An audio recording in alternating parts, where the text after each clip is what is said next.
Obviously, they are both trying to win the battle over the economy. We have seen polling that shows there are areas like housing where Kamala Harris is doing better than Joe Biden was against Trump on that front. But where is still the biggest economic vulnerability for her as a Democrat and as someone attached to this current administration? The biggest vulnerability is still on rising costs. And I think what's really great about a number of her economic proposals is that she's talking about really concrete ways to get the economy going and put money in middle class pockets, not another tax break for the wealthiest 1%, which is what Donald Trump is proposing. So I think she's drawing a really clear distinction. And Democrats are as competitive on taxes now as they have ever been, because the Trump team is perceived, and Republicans are perceived, to favor taxes for tax breaks for the wealthy. We favor the wealthy paying what they owe.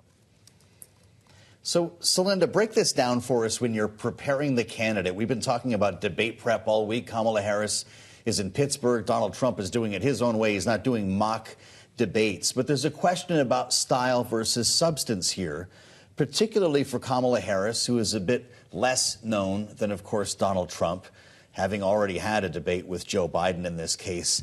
How far do we go into the granular? There are a lot of questions here on Bloomberg. The markets are asking questions about their competing tax proposals. But when you're talking to people sitting in their living rooms in the suburbs or the swing states that matter, what is the mission for both of these candidates when it comes to details and policy? Well, the mission for both of them is not first dominated by details and policy, certainly not the details. Mm-hmm. The mission for Kamala Harris is, one, to maintain her likability and fill in her profile. People, as you said, people still don't know her very well. And so she wants to share her background and her accomplishments. She wants to share her policy proposals in terms that real people can understand. Donald Trump's mission is to control himself before he alienates every single woman out there. And not being too aggressive, not interrupting her, not getting in her space. He was very controlled in the Biden debate, more so than most Democrats had anticipated. But I don't know if he can hold it all together against a woman. Well, of course, he had his microphone muted when it wasn't his turn to speak in that debate against Joe Biden. And ABC says those rules will remain the same for this debate on Tuesday. So perhaps less opportunity to interject than maybe Kamala Harris and her campaign, frankly, would like, as they try to paint Kamala Harris as a prosecutor, someone who is able to prosecute the case against someone they've described and is, of course, a convicted felon. But we learned today, Celinda, that conviction in New York, he won't be sentenced in until after the election. There will be no other trials for the other criminal cases with which he is charged. Does the prosecutor versus felon argument really resonate if the court cases themselves are not really in the news? Well, she's prosecuting more than the court cases. But by the way, 58% of the people think you ought to get a sentence before the election. 58% of the people think that January 6th trial should have gone ahead. I mean, people are not happy with this. They're very unhappy that there's no accountability here. But that prosecutorial style has really served women well. And if you look at women debaters, the women that have won their debates are very often AGs or people that have had prosecutorial experience. Jennifer Granholm, Gregoire, Napolitano. So it's a very, very positive style for people. And people like that you lay it out clearly. And they're used to talking to jury trials. And juries are just like voters. Do voters want to see Kamala Harris, and I guess I'll ask you, Democrats or undecideds, want to see Kamala Harris on the attack?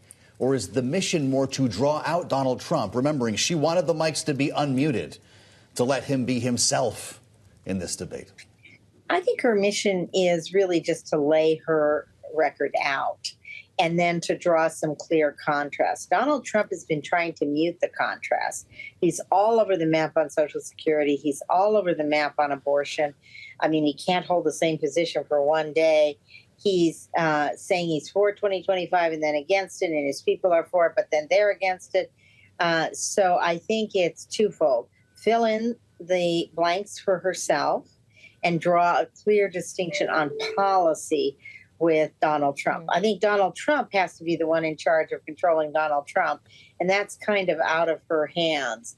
But it seems like from his past that there's nothing as irritating to him as a quote unquote woman asking questions, or a nasty woman, as he calls them. Well, of course, Celinda, a lot of the people who will be watching the debate on Tuesday already have their mind made up on who they're going to vote for of these two. There's a very small group of the American electorate that will be undecided still at this point. So when we consider those independent voters, we often refer to them in that kind of blanket way. What do we need to know about the actual demographic makeup of those independents or undecided voters, and what specific issue messaging is going to resonate most with them? So they are largely non-college. They are low information. They won't be watching the debate that much, but they will be relying a lot on social media and press interpretation of the debate. So frankly, the debate is one piece of it, but controlling the narrative after the debate is the much bigger piece of it. There are two blocks of swing voters who are more undecided: white, older, non-college, moderate women, who are the key to Harris winning, and white, non-college, younger men, who are in some ways the key for Trump to win. And that may produce some real gender gap in perceptions of the debates. And there have been debates in the past, like the Ferraro-Bush debate, where women said solidly Ferraro won, and men said, "Are you kidding? Bush won." Interesting. We understand that early voting is going to start a little bit later than first expected. Today, Celinda, you saw the story about RFK Jr. slowing down early ballots with a court action in North Carolina. That means all voting will start after this debate. Is this the event that more than any decides this election? No, I think that there have been a series of debates, but I think this is a series of events, but this is a very important one that can really raise doubts or solidify images. And I think that both sides will be trying to solidify their voters and trying to solidify a lead with the swing voters, the undecided voters, who really are flummoxed about who to vote for.